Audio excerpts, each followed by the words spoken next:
Good afternoon, everyone. I'm delighted that you're all signed on for this webinar, and I see people are still signing on, but we will begin because, as promised, we start at noon. And again, I thank you and welcome you to the Raymond A. Mason School of Business Alumni webinar, The Internet of Things, presented by Troy Fulton, who is an MBA of the William and Mary Business School. And my name is Eliza Parrish. I'm the Director of Alumni Engagement for the Mason School of Business at the College of William and Mary. And these webinars are offered to all alumni as part of our pledge to provide you with opportunities for lifelong learning and professional development. I hope you find them of value, and we're always eager for your feedback and ideas. Throughout the webinar, we will be keeping an eye on the chat, so please send your questions and thoughts, and I will boldly interrupt Troy and ask them for you and on your behalf.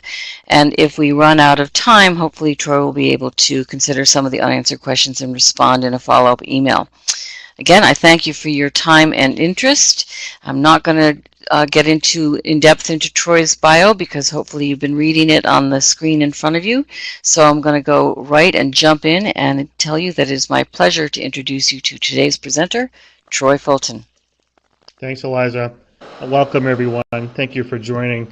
We're going to cover a lot of ground in the usual William and Mary education tradition. So some of the slides I may cover in depth, some less than others. So feel free to ask a question. And if we don't get to your question today for some reason, I'll be happy to answer them within 24 to 48 hours via email. And my contact information is in the back of this deck. Okay, we've got a lot of ground to cover. We'll be talking about today just what is this thing called IoT, and we'll begin to understand it from the place of value. And where is this showing up today? Where will it show up later? We're looking at value chains. How will IoT change this? Change our conception of value chains today. And the changes will be profound. We'll get into the so what does this really matter? And at the end, we'll talk about success is not all about the technology. Okay, so let's define IoT. And first off, if you don't know much about IoT, you have a lot of company. If you look at this slide here, this graphic, you can see in the upper left that among the IoT only professionals, understanding is pretty low, or to moderate. In the second section there, you have hybrid IT and business people, and very small. Oh, thank you. Very small numbers of people feel they understand this really well. The risk here and the opportunity is that this is like, how can I describe it? Seeing an iceberg in the distance. Oh, hey, that looks pretty, right? And like as we all know, you're only seeing a small section of it. You know from experience, there's a lot more underneath the surface. You also know from experience, because you have hindsight, that the risks here are not visible. They could be much further out. And IoT is similar to this. In terms of the opportunities and the risks are not readily apparent. Much of IoT, Internet of Things, and the connectivity is not going to be visible. It's going to be invisible behind the scenes. So to begin to understand this, look at an ecosystem. Some of my children who are 4 and 9 are learning about this. My 4-year-old. And it's something we're all aware of as adults.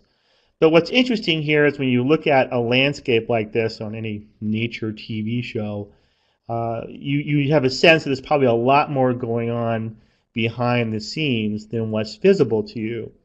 And there's a tremendous amount. What's not visible is the interconnectivity amongst the organisms, all perhaps playing off each other or reacting to each other based on common sets of data.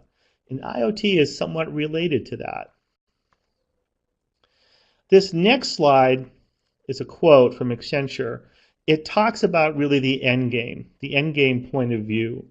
And as you read it, you're already familiar actually with this from this. If you have an iOS device, an Apple device, what you have there is a lot, but at its core is the merging of mobile, search, and social platforms that are integrated into the various applications.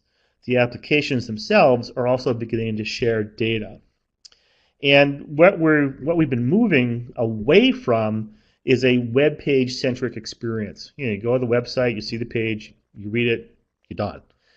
And that's going away rapidly. It's been going away for a while into a more application centric, richer experience where there's a lot more going on, a lot more to respond to. There's interconnectivity for data based on your responses to the various feature sets in the application and the different outcomes that you can customize.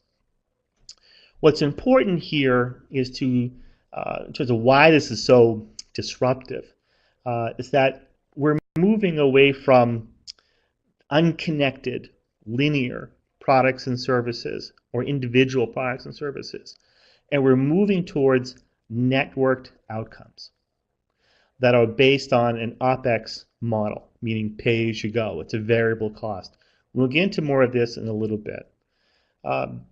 And it's disruptive because of the interconnectivity, and that the supply chain is focused around what are the incomes based on the endpoint demand. So it's kind of if you understand the supply chain or value chain, right, it tends to go from perhaps left to right, right? It starts for the manufacturing, and then it's consumed at the end. For IoT and an ecosystem, it's the opposite direction. It's the endpoint initiating a customized outcome demand that the ecosystem will compete to supply to meet. All right, we'll get into this a little bit more. Next slide. So here's a more clearer definition of what IoT is. And so Gartner, as you read it, I'll give some background. Gartner doesn't define IoT as a market. They define it really as an architecture methodology of networked objects with sensors that interact with each other. And you'll see that the number there, 25 billion, you'll see 50, you'll see different numbers out in the hype marketplace. The point is that the numbers are interesting to give a perspective, but it does not present the real opportunity in terms of how you make money here.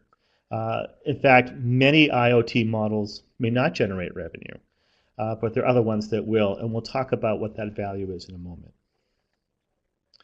If you look at this is another view at the 200,000 foot level. You can see from left to right, IoT has a collection of things, different types of sensors. By the way, you might hear of IoE, the Internet of Everything. There are different acronyms, but they're all talking about something similar. You have a gateway, a way to communicate, and it might be to an end user, might be to a business. But the point here about IoT is that it's about monetizing data and to provide customized outcomes or results at the endpoint. We'll get to examples in a little bit.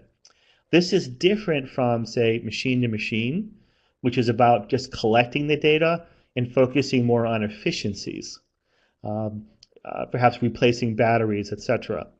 You're not so much monetizing the data to create different types of outcomes at the endpoint, which is what IoT is more often than not focused on. This slide presents the almost like a data maturity model, if you would. Going from left to right, you can see machine to machine up to Internet of Things. And the key differences here are that on the left side, the machine to machine, this is about collecting data to drive, as I mentioned, efficiencies. It could be for tracking buses, right? For their location, for the best route, to track tire data, other things to enhance maintenance, right? On a more proactive basis as opposed to waiting for the bus to break down. In the Internet of Things, we've got a lot more information coming in, a lot more types of sensors. There are different types of connectivity methods. It's not just cellular. It could be Bluetooth, Wi-Fi, or broadband. A lot of different options here. And we're not just tracking it just to have data for efficiency, so that's a part of it, but it's also about how we're going to deliver new types of value or products or services at the endpoint, and how we're going to monetize that, whereas machine-to-machine is less concerned about monetization, typically. If you look at this is a reality check slide, and what's interesting here is that most of the data that's available tends to get lost, and it's typically not used, only less than 1%. Well, why is that? That's because many of the tools today are in the early stages of harnessing that data. The analytics are in the early stages of helping people figure out what to do with it. And we'll talk about in a moment what are the different types of analytics. And also, it's somewhat cultural within companies. It's much more action-oriented, getting things done. Having the analytics piece can be interesting, but it's not exactly at the higher level in terms of what is valued. So typically, people will focus on descriptive analytics and some diagnostic analytics, meaning what is going on and why is it happening. But most of the data is not used and it is lost, and this will be changing over time. So why pursue big data? Why is this important? And you can see on the graphic, and I won't go into too much in terms of what, by the way, what a definition of a big data is. But think about it this way, it's just a tremendous amount of information. It's not just data in terms of numbers, it's also content.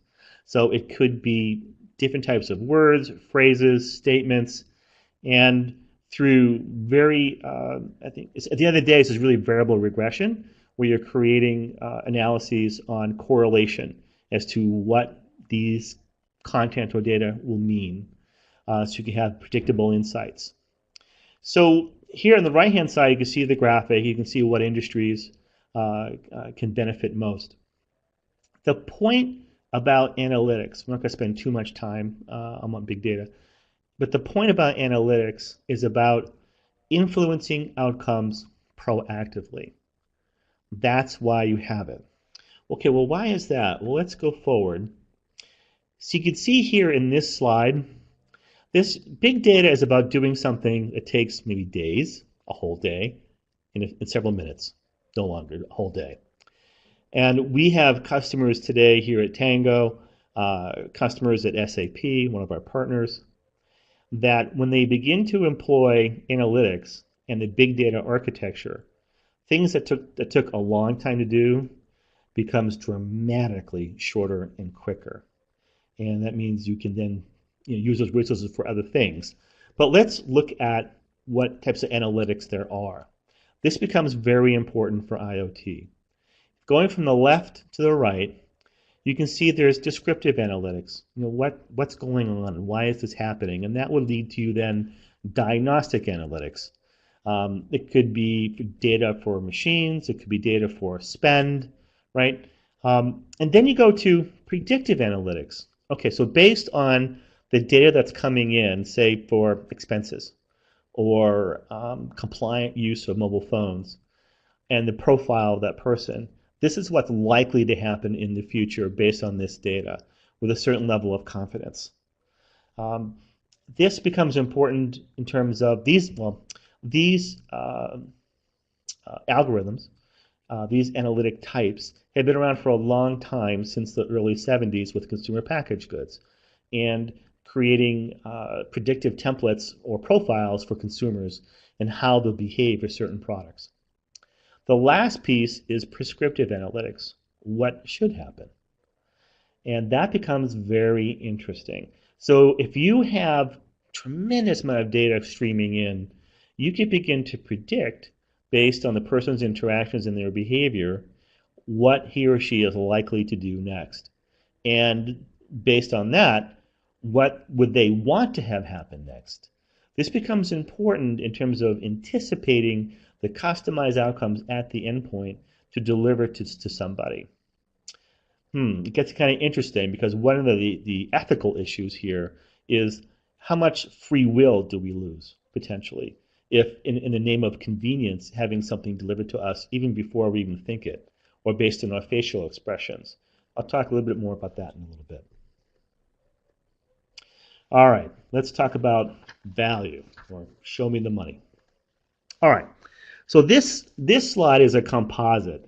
It's a mess, but it shows the different perspectives of how IoT will impact GDP on a worldwide basis. And essentially, it's trillions and trillions of dollars collectively. There's a tremendous amount of money here to be made. So, what areas are we talking about here? And so you can see on the left-hand side, you can see, like, so for instance, for factories, 1.2 to 3 trillion dollars in boosting of GDP. And you can see some of the other categories here. But again, looking at the lower side there, you can see that only a small amount of the data is used today, and it can be used much more efficiently to optimize how for processes, production, savings, and help companies predict, based on what they're doing, what the outcomes might be within their own value chain, but also, of course, among their end markets or their endpoints. Interoperability. So when you have different, let me back up. Today, you have legacy infrastructure, legacy applications in companies. They were designed in the 1990s. They weren't designed to talk to each other. So now we're trying to figure out, many firms, how do we share data across legacy silos?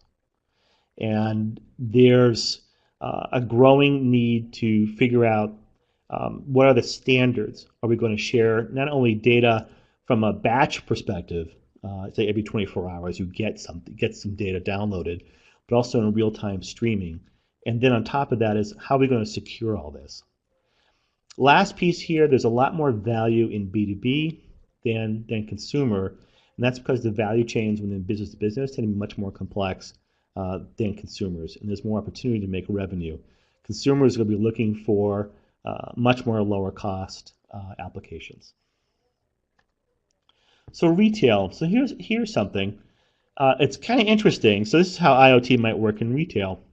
You walk into a store, and you walk in and you're greeted. Could be an avatar. Could be on your phone, and maybe you have your preferences. So the scanners in the store recognize you're there, your presence. They recommend to you, here's some sales we have. Here's what you, based on your buying preferences, it recommends certain types of clothing. Maybe you already know why you're there. You know what you want. I'm a guy, so it's going to be very commando oriented in terms of my shopping. Like, get in, get out, done. And so hopefully this would tell me where the stuff is in the store, and guide me to it relatively quickly. Now, along the way, it might offer a certain promotion to me. It might notify me of different types of combinations of articles. And lastly, automated checkout, because maybe you don't need a cash register. I've already approved it. I walk in. I have the certain clothing items. The respective RFIDs are in the clothing. When I walk out, hopefully the RFIDs are turned off automatically. But that's a different way to have an experience, meaning if for physical retail stores, they're losing business to e-commerce now significantly.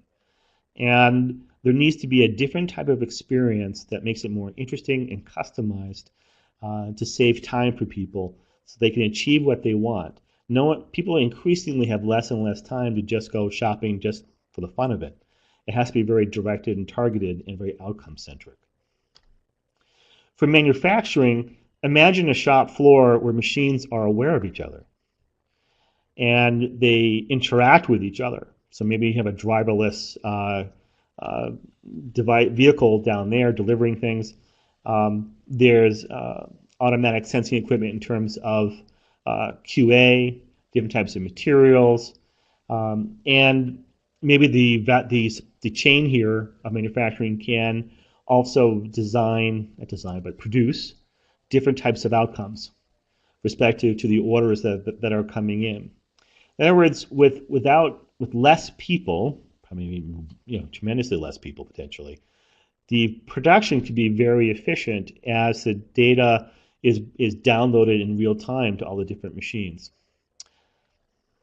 It could also increase productivity substantially. And this is something that's been going around for a very long time in terms of this type of efficiency gains. And Gartner is one of the firms that is predicting with smart machines and scenarios like this that the next 5 years may see increasing civil unrest as jobs are lost. This is an example of a firm in Southeast Virginia called Microenergy. What they're doing is replacing batteries. Imagine if you've got all these different machines, right, that are critical to your supply chain, and you've got different types of monitoring equipment on there. Many of the sensors require some type of power, right? It makes sense. Okay, a battery, cool. But what would happen if you didn't need the batteries anymore? Because you got to replace the batteries every year and a half, 18 months, right? 2 years. And to keep track of the batteries, the life cycle management, the labor to do that, it gets pretty intensive, especially if you have hundreds or even thousands of machines across different locations. Well, what Microenergy is doing is creating a product where you don't need batteries anymore. It takes in all the ambient heat, vibration, light in the surrounding environment, and it powers itself, and it powers the tools that are monitoring the machine, so that you're removing cost out of your value chain, and you can free up those people to do other things. So that's an example of some of the cool things we're seeing in IoT. Just don't need batteries anymore. You can use something else that never has to be replaced. The connected car. This is kind of interesting. So let's use Tesla as an example. Why not, right? So Tesla is an interesting thing here. You buy the car. It's like $90,000. Okay. And let's say you want some cool new features, right? Let's say you want autonomous driving, or you want ridiculous fast acceleration. Okay, cool. You use the iPad type of interface device in the car. You download it securely to your car, and you got it. Cool. Well, that sounds cool, right? Sounds like an iPad type of experience. Until you think about it from the standpoint, okay, well, I have a Highlander now, 2012. I love it. It's fun. But if I want the cool new features, that's another $45,000 CapEx expenditure. There's no download. Okay, maybe I could buy new maps, right? CD. But that's it. The features I spent on the CapEx, that's it. That's all I got. Whereas the Tesla product, I can download that, or even maybe at some point sign up for these new features, use them when I want them, and pay for them when I want them. What about later on in the future? I get into the car recognizes my facial expressions, and either recommends, or I've already pre-programmed it, music based on my facial expressions, how I'm feeling. The car will drive itself to my workplace. This is a little future example. Based on my mood and what I usually do, the car is sensing and interacting with me doing very little. And this is an example of customized outcomes at the endpoint, and at the same time losing free will potentially in terms of my ability to choose. Okay. Troy, we've just gotten a question from, I hope I'm pronouncing her name right or his name right, Julitra. And the question is the economic value, does that equal market size or efficiency obtained because of IoT? Yeah, so the value is typically beyond market size. It's mostly because of the assumption is the interconnectivity of new types of value chains. So the way you think of markets today tend to be somewhat linear. As we move forward with IoT, there'll be new types of value chains, new participants potentially, and the participants in the market are not just people but devices, and each has identities, and you'll be able to or need to market machines as well as people. And we'll talk about that in a little bit. I'll get to it. I have a slide coming up that kind of illustrates that well. Hopefully I answered your question. In terms of B2B or B2C, as we mentioned earlier, B2B is going to be greater. And I think that's because there's a lot more complexity in the value chains for businesses than it is for consumers. A lot more use cases that are available. And so there are a lot more sensors, a lot more data, and hence a lot more opportunities for customized product offerings. But by the way, the reason I brought this up is because most of the hype, most of the noise that you're going to be exposed to is going to be more B2C and more consumer, and that's not where most of the action is going to be. All right, value chains. We're making good time. Okay, this is pretty important, this slide.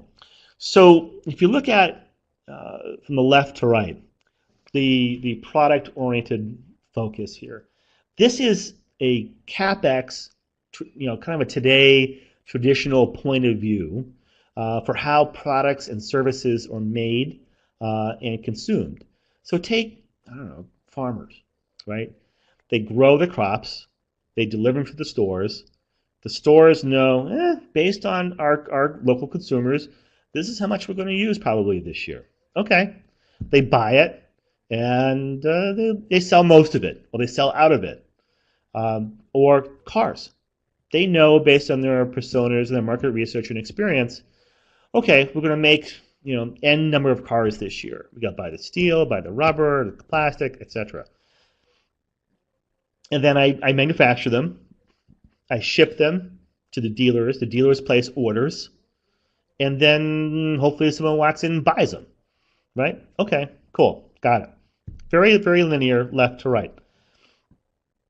And that's, again, a CapEx model. I spend money on it once, and that's it. It's a single transaction. It's not much connectivity to it. It could be somewhat customized in terms of maybe the experience of the car type, but that's it. All right. Use-oriented. Think of this, a good example, software as a service, or SaaS, or cloud. Okay.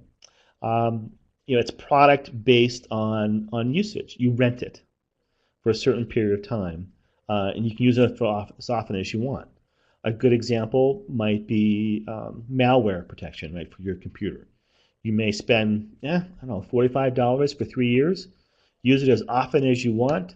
At the end of the 3-year period, you can renew or it ends. Okay. But it's not a perpetual license where you used to buy the software, right, on a disk. You insert it in your PC, install it, and use it for as long as you want, forever. That's changed. It's now more of an OpEx or a usage model. Okay. Service outcome or outcome oriented. Now imagine, take the Tesla example, the car, right? Say autonomous driving. Let's say a perpetual license, I use it for as long as I want, as long as I own the car. Let's say that's, I don't know, $5,000. It's not. I'm just using this as an example. I don't think it doesn't cost anything at the moment. But let's say I don't want to spend that much. I don't highway drive a lot. But there are some times when I do, that feature would be kind of cool. So let's say I'm driving along, and you know what? I really would love to do this. And let's just say it's on a per minute or a per day usage basis. Okay? And it's a customized outcome, meaning I only need it when I need it in that moment. And I would just pay for something like that. Maybe it's $5, for the day versus 5,000. So that's an example of a service outcome where you pay per unit for each service. And maybe Tesla could then upsell me or whatever for other services while I'm doing it. But it's not a CapEx, it's an OpEx model. Where that's leading to is the outcome economy, or the intent economy, meaning that it's ecosystem based. So it's not, as you read the slide, I'll give you some description. It's not individual separate products or services, like perhaps how we buy most cars today, or how we buy clothes.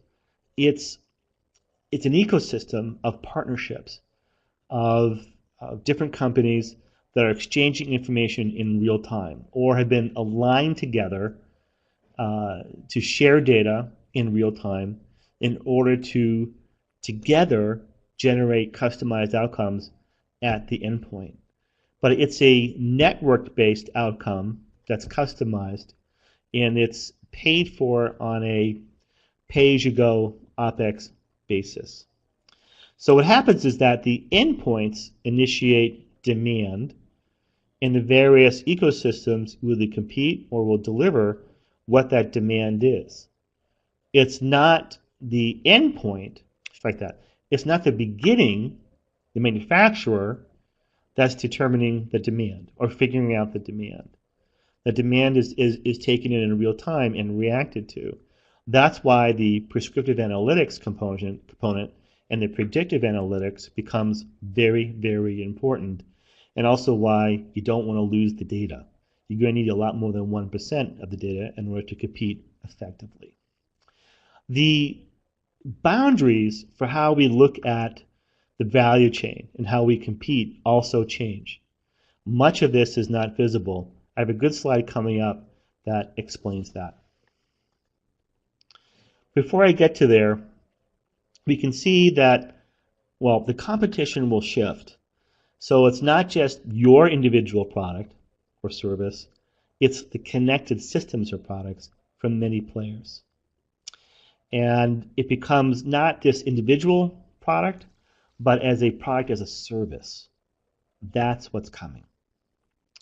So for instance, if you have a bunch of connected tractors or tracting equipment, when you go to John Deere today, you're not just buying the tractor, you're buying optimization for how you're going to use their equipment most effectively. Troy, before you go there, we have another question that's sort of interesting from Catherine.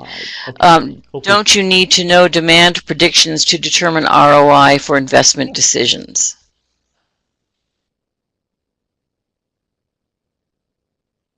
Sure, absolutely.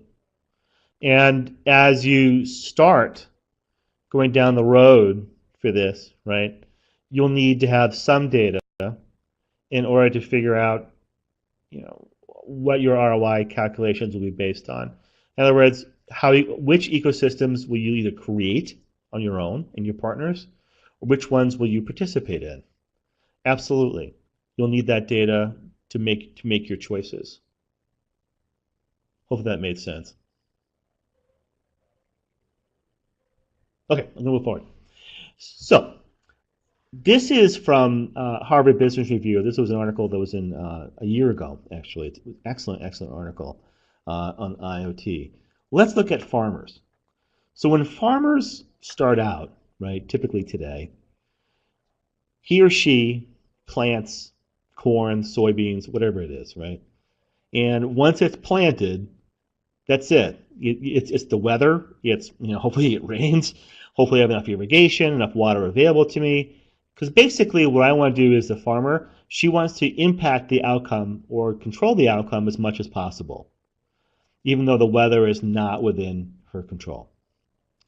All right, well, imagine you have integrated systems here. It could be for the irrigation, it could be for farm equipment, it could be for weather. So let's say now she's planted everything, and based on the soil conditions and what the weather is saying, you know what? Here's some things you should be doing in terms of fertilizer. Here's what you should be doing in terms of water or irrigation. One of your other, in terms of to maximize the ROI you're looking for in the crop that you've planted. Also, by the way, here's one of your machines needs to have a tire replaced. Here's another machine where it looks like something's going to break within maybe a week or so. The bottom line is that amongst all the different components that's tracking everything, the farmer can make different choices to affect desired outcomes as opposed to just hoping for the best and doing the best he or she can based on minimal data. So that it doesn't have to water all the fields. I just have to water certain sections of it, perhaps. Some fields doing better, some are doing worse. But based on the data, I can more efficiently spend my resources and my time focusing on the areas that need it most in order to impact the outcomes I want to see. So what? So what will happen is that there's going to be tremendous disruption in the value chains, and that's because it's going to be customer or endpoint or machine driven. Not just a human being, but also a machine will also drive it as well. The value chain will be in reverse. It'll be the endpoint driving up either the industry or to the ecosystem what he or she or it is looking to achieve. In order to compete in this ecosystem, it's a given that there will be efficiencies generated, significantly new efficiencies amongst the participants in the ecosystem. But that's not going to be enough. You have to also create brand awareness as well amongst the endpoints so that there's a desire for the the company that owns the ecosystem to include you as well. It's also going to not be individual outcomes anymore in terms of you produce the machine or you produce the service and you're done. It's going to be a networked outcome so that you're only as strong as the network that you're in or these partners that you have in your network. And your competitors will also be in that network as well, or they could be different parts of the supply chain.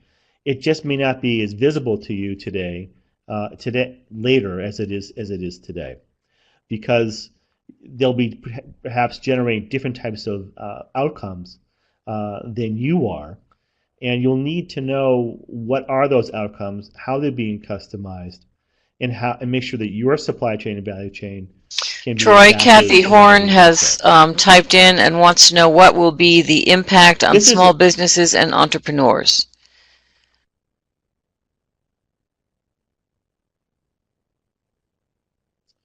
So the impact on small businesses, it could be a real benefit for small businesses, and mostly because they're more localized. So they can participate in generating local customized outcomes versus larger companies. Also, what you're seeing in terms of big box chains, you're seeing them under tremendous pressure. There's too much retail space, not enough foot traffic, there's not enough customization in terms of what consumers are looking for. Smaller businesses that can deliver customized, focused outcomes closest to the customer are going to win much more often than not. Entrepreneurs, I think there's a lot more opportunities to develop, again, product as a service type of models. So for instance, in clothing, there are increasingly number of designers that are able to customize and generate new types of clothing very, very rapidly to meet changing needs based on local markets. You're going to see more of this with 3D printing, so that whatever people need can be printed and developed right there, close to the customer and customized. If you look at this maturity model, this is IIoT or industrial Internet of Things. This reflects more the B2B perspective. And you can see that this is referring to IoT in terms of where we are today and the longer term. And we've talked about operational efficiencies, right? As companies and product services become more networked, You have to you become more agile. You have to respond faster, which means that you have to have greater efficiencies.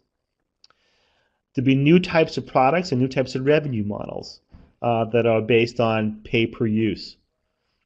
No longer just in your just again an OpEx model, not a CapEx model. And then you're going to be paid for outcome, like Tesla, right? Like the cool, fast, rapid acceleration or autonomous driving. Then there's going to be more the autonomous pull-based economy instead of a push. So in other words, push is how we understand value chains or economies today, meaning the car manufacturer makes it, pushes it, it gets pushed out and promoted out to the dealers. But they also do pull demand generating for consumers as well.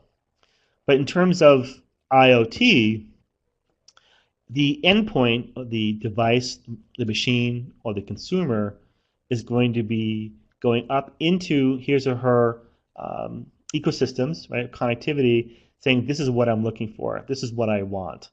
Who can supply it to me? And the value chain in that ecosystem will have to respond very quickly in near real time to meet the what she or he is looking for, pretty quickly in terms of what the outcome is. And it may just be an experience, it might be a service, it might be a product, it might be a combination of all of it. This is a good slide. This is from Gartner, and you can see starting from the bottom right, the supply chain in terms of how things are done, less so today, more react. This can happen sometimes. We have different business units not really coordinating. We probably have seen this before and familiar with it. Then you see more alignment among the business units and more verticalization within each business unit to anticipate market needs, okay, and then produce it. As efficiencies are generated, perhaps we can integrate resources. So in other words, you have the different business units sharing the resources from demand and supply in product, as opposed to having it vertically integrated with respect to each business unit, where it could be very expensive. And the focus becomes more on how do I keep my job, how do I how do I protect my turf, right, in my fiefdom, and it could be less about meeting the needs of endpoints or customers. The next stage is stage 4, where there's a lot more collaboration in terms of how we're going to solve problems together to meet what customers are looking for. This could be probably more service related initially. In the end, becomes stage 5 is a more network-based outcome, where everything, demand, supply, and product, are working perhaps autonomously together based on the real-time data streams that are coming in order to produce the outcomes that the endpoints are seeking. And when there's disruption amongst different players or new offers, right, that's also going to be a piece of it. How will your firm respond in near real time in order to compete effectively? And that's why we lead to this next slide. It's not just about the technology, and actually we're almost done. Then we'll have more time for Q&A. It's also about how will we enable people in teams? What will we value? So it's no longer going to be about just producing the product or the service and then hitting our numbers or producing just high quality products. It's not going to be enough. We're going to have to work probably more closely together as teams, and then because a lot of this is going to happen increasingly in real time, it means that teams, individuals have to be empowered. So there needs to be greater distribution of power and rewards and shared success. Otherwise, companies are not going to be able to respond fast enough. Many companies tend to control top down, and that's not going to be flexible or agile enough to compete effectively with smaller companies and entrepreneurs who are much more focused on positive cash flow and being closer to their customers and making sure those needs are met. Larger companies have other issues, other concerns, and they can be significantly less agile.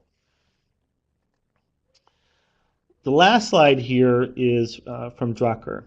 And I've worked in other technology companies. I've been involved in turnarounds.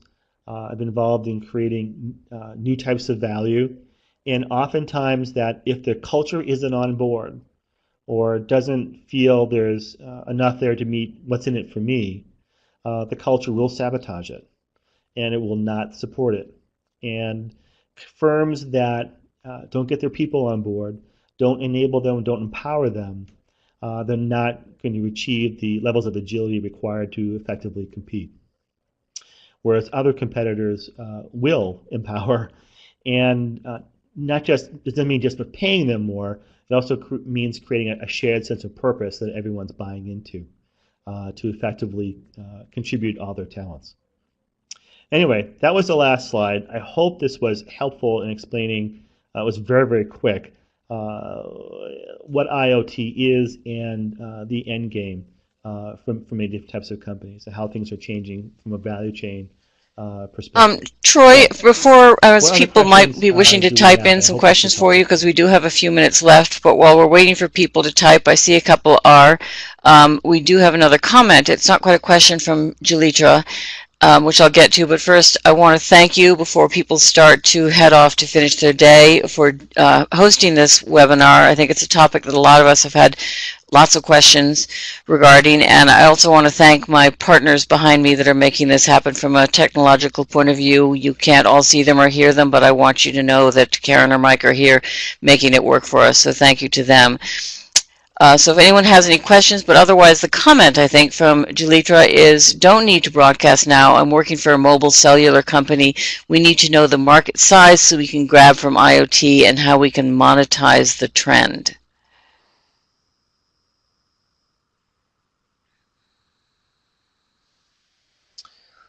Yeah, so working for, so from a mobile and cellular, right, there is data out there.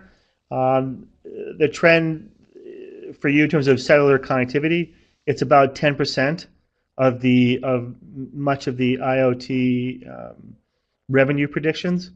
Most of the IoT revenue is based on the value from the products and services being generated, not from hardware and not from connectivity. It's going to be based on more the service types outcomes or product as a service outcome and the OpEx revenue that's paid. So cellular companies, mobile companies have to figure out, okay, so in terms of 5G, 4G, how do we participate in this new types of value chains that are delivering real-time outcomes over cellular? There is data out there, but cellular connectivity is only about 9 to 10% of the value.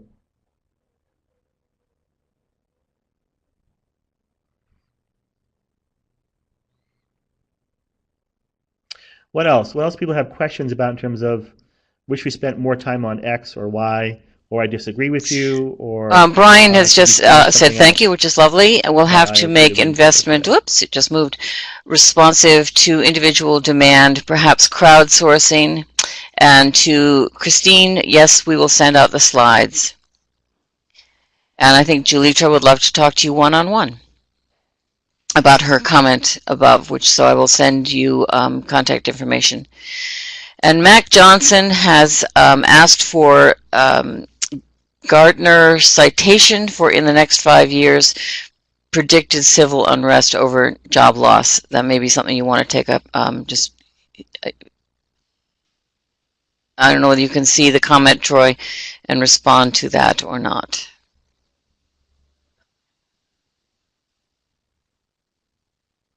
Yeah, it's in some of their research. You have to be a Gartner customer. Okay, and then we can send that out as a follow-up. But I can find out where that is. Scott has asked, how will IoT impact the professional services industry? Law, accounting firms, etc. So right. So there's the new types of value, right, that's being generated. Um, there's opportunities for tremendous scale in terms of having global presence. Um, there's on the accounting side, I'm not really sure. Professional services is very wide. There's tremendous amount need for consulting.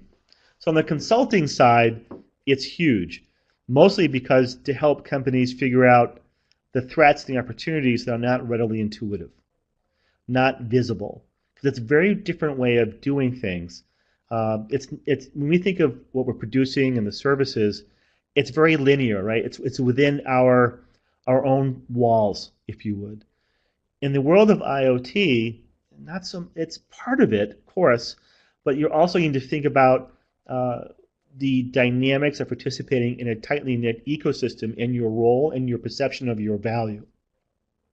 So it's a different way of thinking, and there's going to be a tremendous amount of help needed to be provided to help firms with strategy, and more importantly, how will they implement this strategy to achieve their objectives, and then figure out, okay, what's going to be the architecture, what's the data that we need in order to drive the predictive outcomes and the prescriptive-based outcomes.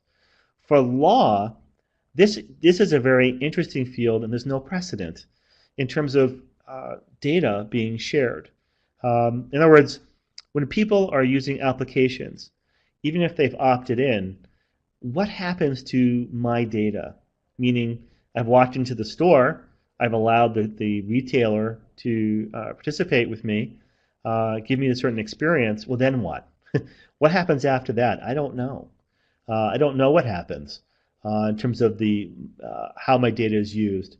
And so that's why the issue in Europe has been brought up about opting out, being forgotten. There's a lot of ethical issues that need to be considered around the uses of data. Troy, we have one from Young. I don't have a first name, maybe John. What would the government regulation or public limitation that can impact or utilize IoT over time? Scott said thank you. All right, go ahead.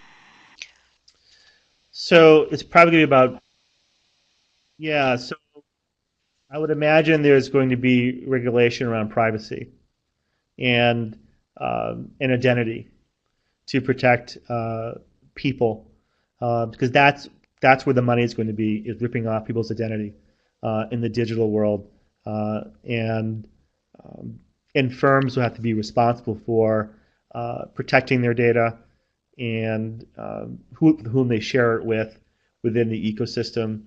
A lot of this doesn't exist right now, so initially you probably see ecosystems themselves creating brand trust in their ecosystem to protect your data. So Apple is, I think, a good example of that. It's going to be a while, I think, before we see government regulation in the consumer world or in IoT. When you look at other industries that require regulation, like energy, healthcare, medicine, they'll need to figure out, probably without government regulation, but the firms who are participating in it are going to figure out for IoT applications where tracking me at home, right, for blood pressure or compliance for using certain medications, certain types of equipment, how that information is shared, how that communicated. Firms will have to figure that out prior to having strict government rules. And Christine Hensel also weighed in on Scott's question, saying part of the way she sees law firms may be impacted will be hiring more generalists and then providing specific training in-house to the percentage of members in-house in response to trends detected via all that data.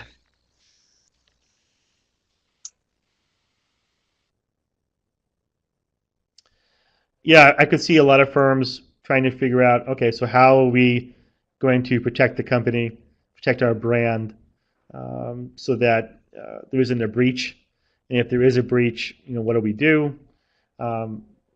Just to make sure the firm is doing everything it can to be not just compliant with the law, but also to maintain brand trust. Also, I think your comment is fascinating about being able to test compliance with people taking medication and whatnot. That's kind of, I mean, you think about it, the implications there is it's unbelievable.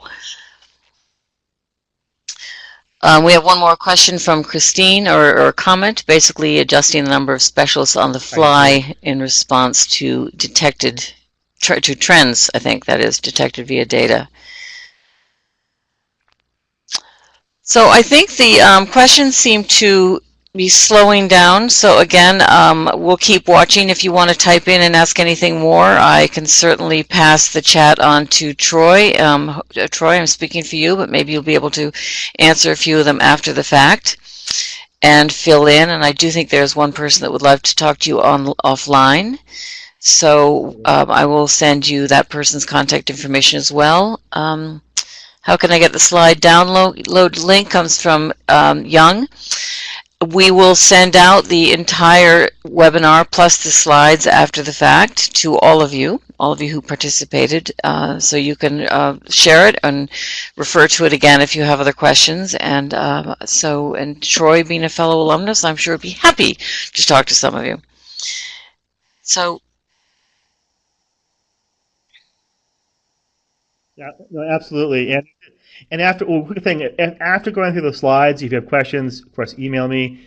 If you want a follow-up topic, in other words, something more specific regarding IoT. And this has been enormously helpful for me because I've been asking Troy for quite a while now, what is IoT? And Troy, I think I finally get it. It's taken a while, but I thank you. I think I finally get it. So again, thank you to everyone for joining us, and thank you to Karen and Mike for making this possible in the background. It has been great, and I look forward to sending out a few more. We've got some others that we're lining up at the moment that I hope you'll enjoy, and we'll see you the next time. And Troy, thank you for all your time put into this, both thinking about it, preparing, and presenting. I hope to see you in Williamsburg soon. Okay, thank you all.